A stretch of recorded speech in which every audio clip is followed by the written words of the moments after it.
वालेकुम dear students, आज हम बात करेंगे। First will talk about the excretory system of females, उसके बाद will talk about the reproductive system, then reproduction as a process. आज हमारा ये जो फ्रॉग का जो पोर्शन है कंप्लीट हो जाएगा। ठीक है बेटा, तो सबसे पहले बात करेंगे हम excretory system in case of females. So when we talk about the excretory system in case of females, it is made up of a pair of kidneys। यहां पे बेटा क्या होता है कि it's made up of a pair of kidneys, जिसके ऊपर होता है बेटा देयर आर फैट बॉडीज। जैसे हमने कल मेल्स में भी देखा। So it's the excretory system is made up of a pair of kidneys and which has the fat bodies। उसके बाद क्या होता है बेटा, यहां पे अंदर से यहां पे भी बेटा होता है they have the large number of nephrons, जहां पे फिल्ट्रेशन होता है। उसके बाद बेटा यहां पे इनका एक्सक्रीटरी मटेरियल निकलता है जो अल्टीमेटली बेटा किस में जाता है, फिर यहां से आता है बेटा। So we can say that the kidneys have separate, we can say tubes. यहां से सेपरेट ट्यूब्स होते हैं जिनको हम बेटा यूरेटर कहते हैं। सो किडनी से सेपरेट ट्यूब निकलता है जो इस वेस्ट मटेरियल को लाता है किडनी से और डालता है रेक्टम में। ठीक है बेटा, so the tubes are known as ureter. So they have two ureter and a pair of kidneys. तो अगर आपको याद होगा कल मैंने कहा था in case of males that the urine और the waste material and the gametes were combining. So वहां से यूरोजेनिटल डक्ट निकलता था। यहां से क्या है बेटा, सेपरेट एक ट्यूब्स होते हैं जो यूरिन को लाते हैं, they are known as ureter. So the excretory we can say system comprise of a pair of kidneys and the two separate tubes known as ureters. So there is no connection between the reproductive system and the excretory system. यहाँ पे भी waste material urea होता है, so they are ureotelic। ठीक है बेटा, so this was about the excretory system। अब क्या होता है बेटा, इनका जो reproductive system होता है that comprises of a pair of ovaries। They lie over kidneys। लेकिन यहां पे there is no functional connection. जैसे आपने कल देखा, सो दे वर कनेक्टेड, उसके बाद वहां से ट्यूब्स आते थे जो किडनी के अंदर जाते थे, जो आपने कल देखा there was a functional connection between testis and kidneys. यहां पे there is no such functional connection ना। So the reproductive system consists of a pair of ovaries. उसके बाद बेटा यहां से they have a funnel like structure which collects the, जो यहां से बेटा क्या करता है, जो इनका एक सेपरेट ट्यूब होता है जो कलेक्ट करता है, यहां से एग करता है कलेक्ट। ठीक है बेटा, उसके बाद स्वोल्नो के फिर बेटा that opens in the rectum. यहां से भी बेटा ट्यूब आएगा separate. So they have a pair of ovary, then that ovary it pours its eggs are collected by a funnel like structure which is known as oviduct। तो यहां से oviduct आता है जो एग को लेता है, उसके बाद बेटा कहां पे डालता है, रेक्टम में। So they have separate openings for egg and separate opening for excretory system, so they have separate। So in case of females we saw that the excretory system is comprised of a pair of kidneys and then a pair of ureter. They pour their secretion in the rectum. Then the reproductive system is made up of pair of ovaries and then they have a pair of oviduct जो egg लेता है उसके बाद rectum में डालता है। ठीक है बेटा, और यहाँ पे आप ऐड कर लिए जो हमने कल देखा था ना यूरेटर, जैसे इन केस ऑफ मेल था यहाँ पे यूरेटर। तो यहाँ पे भी क्या होता है बेटा, दे हैव यूरिनरी ब्लैडर जहां पे यूरिन स्टोर रहता है, उसके बाद वो क्लोएका से ही बाहर आता है। ठीक है बेटा, so this was about the excretory system and the reproductive system of females. ठीक है बेटा, उसके बाद क्या होता है बेटा, now reproduction as a process. How does reproduction take place? इसमें क्या होता है बेटा, ड्यूरिंग ब्रीडिंग सीजन, यानी कुछ सीजन होता है जहां पे रिप्रोडक्शन वगैरह हो जाता है। So that is called as breeding season. That is called as breeding season. So it's usually during the rainy season. ठीक है बेटा, इसमें क्या होता है कि when the breeding season is there, then the male and female come together. The male gets over the female. उसके बाद it holds the female को hold करता है। अगर आपको याद होगा जब हम 4 legs पढ़ रहे थे, वहां पे मैंने कहा था 4 legs के वहां पे there is a copulatory pad जिसकी वजह से फीमेल को होल्ड करता है। उसके बाद क्या होता है, both the sexes, the male and female, they release their gametes। वो simultaneously at same time वो gametes को रिलीज करते हैं। जो फीमेल होती है ना, वो 2500 से लेके 3000 एग्स वन टाइम में रिलीज करते हैं उसके बाद वो जो एग्स आ जाते हैं बाहर बॉडी से, यहां से मेल्स भी स्पर्म उसके ऊपर डालता है, उसके बाद साइमल्टेनियसली ये दोनों प्रोसेस होने चाहिए।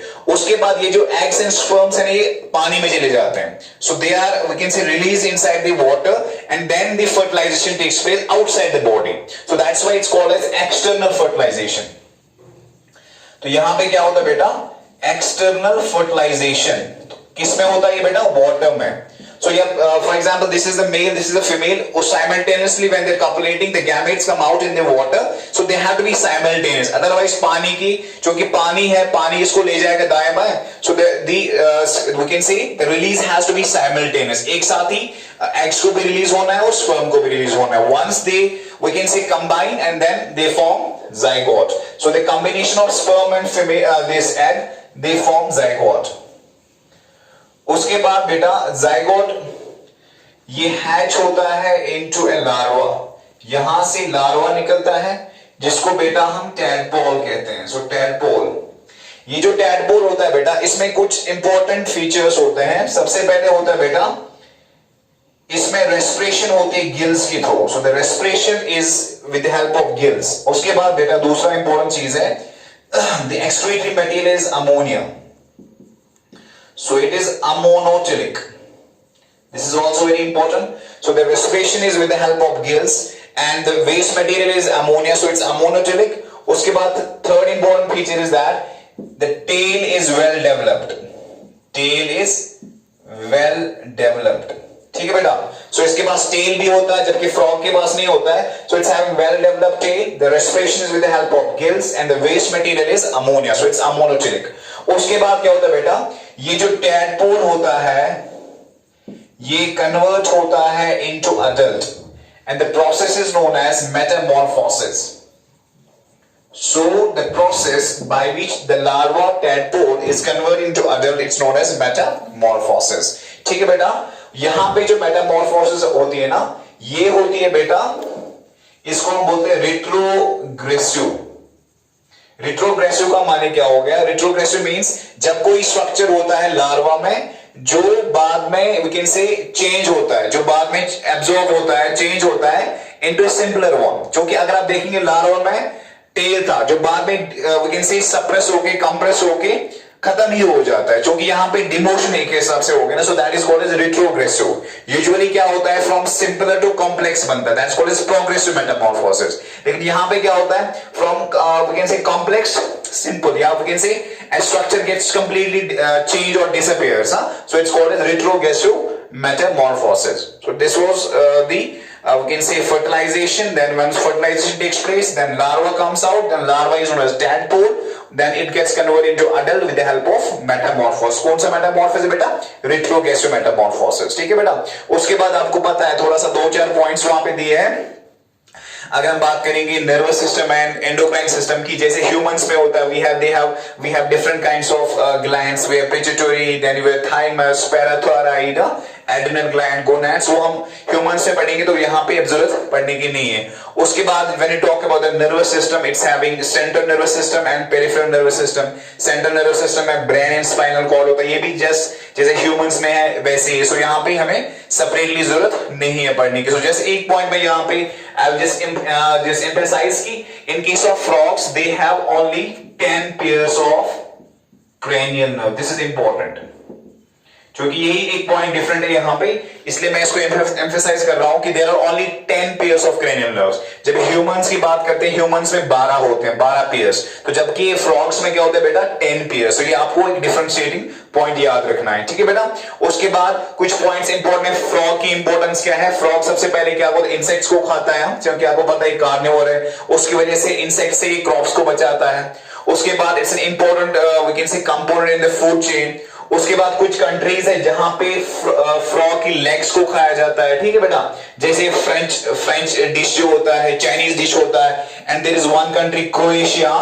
क्रोएशिया में बहुत स्पेशल डिश माना जाता है जो फ्रॉग के लेग से बनाया जाता है। ठीक है बेटा, कभी तो इसलिए this we can say this was the significance of frog. ठीक है बेटा, so this completes our all the 3 organisms. We have completed the earthworm, cockroach and earthworm. ठीक है बेटा, and frog. So तीनों ये जो organisms थे we have completed them, and हमने कनेक्टिव टिश्यू भी पढ़ा। अब इंशाल्लाह सिर्फ इसमें रह गया आपका वो एपिथेलियल टिश्यू। विल सी इंशाल्लाह। अभी फिलहाल मैं कल से 12th क्लास के लिए लेक्चर सीरीज बनाऊंगा, सो दैट उनका जो एवोल्यूशन वगैरह खत्म हो जाएगा। ठीक है बेटा, सो इसको अच्छे से रिवाइज कर लेना। तो इंशाल्लाह within few days I will take a complete test. इन तीनों ऑर्गेनिजम्स का मैं एक टेस्ट लूंगा and I will see whether you have revise properly और not, and make sure you have maintain copy as well. तो बहुत सारे स्टूडेंट्स ने they send me photographs of their notebooks, I have checked them, I just congratulate them. And जिन्होंने नहीं बनाई copy अभी, वो कॉपी दे इंश्योर की दे आर मेंटेनिंग कॉपी। तो बाकी इंशाल्लाह when the things will settle down then we'll meet in the class inshallah. So बाकी till then all the very best, keep moving and keep progressing. Assalamu alaikum.